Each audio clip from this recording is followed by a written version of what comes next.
Baik, sama lu kita ke Ustaz Fadli. Assalamualaikum Ustaz. Ya, waalaikumsalam warahmatullahi wabarakatuh. Tafadhol Ustaz. Baik.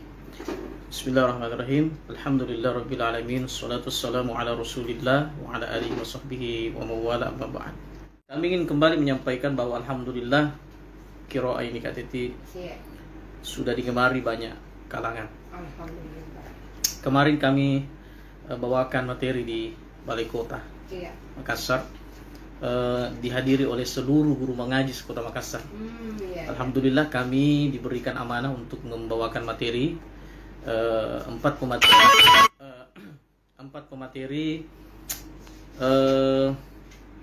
Yang pertama Ustaz Hajar, ya, Ustaz Hajar Akbar. Beliau yang menyampaikan motivasi tahfizul Quran. Beliau backgroundnya di hafalan. Bagaimana meningkatkan minat santri untuk mau menghafal Quran. Setelah bisa membaca, lalu menghafal. Kalau kami menyampaikan motivasi Qurani, bagaimana menanamkan minat dalam hati kita untuk senantiasa mau belajar Quran.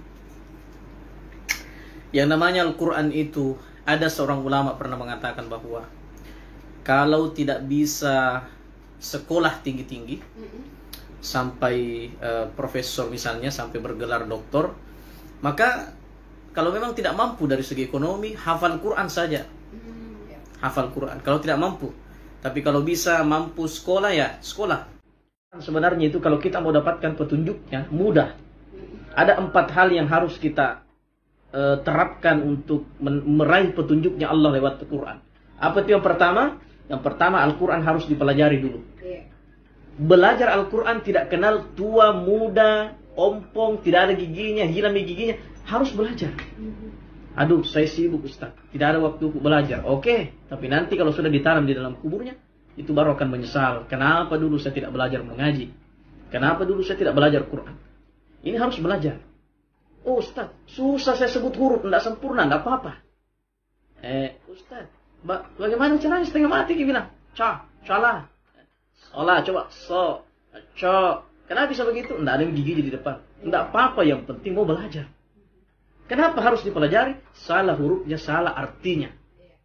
Ya, kenapa saya bilang salah artinya? Contoh banyak sekali. Khashi'in, khasi'in. Ya, khashi'in itu adalah khusyuk. Khasi'in, hina. Nah, kemudian setelah dipelajari, Al-Quran harus dibaca. Kenapa harus dibaca?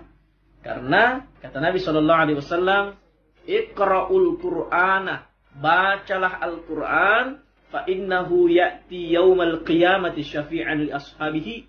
Al-Quran nanti akan datang di hari kiamat menjadi penolong, menjadi syafaat, memberikan syafaat kepada kita. Orang yang tidak pernah baca Quran, mustahil dia dapat syafaat. Jadi jangan bermimpi untuk mendapatkan syafaatnya Nabi kalau kitabnya Allah saja tidak pernah dibaca. Kemudian hadis lain mengatakan, la taj'al buyutakum al-maqabir. Jangan jadikan rumahmu seperti kuburan. Rumah apa itu seperti kuburan? Rumah yang tidak pernah ditempati baca Quran. Kenapa dikatakan seperti kuburan? Karena kuburan itu identik dengan sepi, gelap, sunyi, angker, dan sebagainya. Nah, rumah yang tidak pernah ditempati baca Quran sama dengan kuburan. Makanya banyak orang di dalam rumah itu selalu panas, selalu gelisah, banyak masalah, persoalan sedikit berantem, persoalan sedikit ngamuk, lempar piring, lempar ini. Kenapa? Tidak ada nurnya Al-Quran di dalam rumah itu. Yang ketiga, kata Titi, setelah dipelajari, dibaca, lalu dipahami maknanya. Kenapa harus dipahami maknanya? Supaya orang tidak bertengkar antara satu dengan yang lain. Karena banyak orang baru terjemahan dia baca, wah sudah menyalahkan orang. Makanya Quran itu kalau tidak dipahami maknanya, bagaimana caranya kita mau sadar? Kalau hanya sekedar dibaca tuh, contoh Alif Lam Mim. Nah, dalam tafsir Jalalain ini tidak ada artinya. Ya, hanya Allah yang tahu maknanya ini. Wallahu a'lam bimuradi. Tapi coba, Dzalikal kitabu la raiba fih. Artinya, kitab ini tidak ada keraguan di dalamnya. Jadi dipahami maknanya. Berarti kalau kita sudah paham maknanya, berarti kita bisa yakin bahwa Quran itu tidak bisa diragukan. Apa yang dikatakan Allah dalam kitab itu tidak diragukan.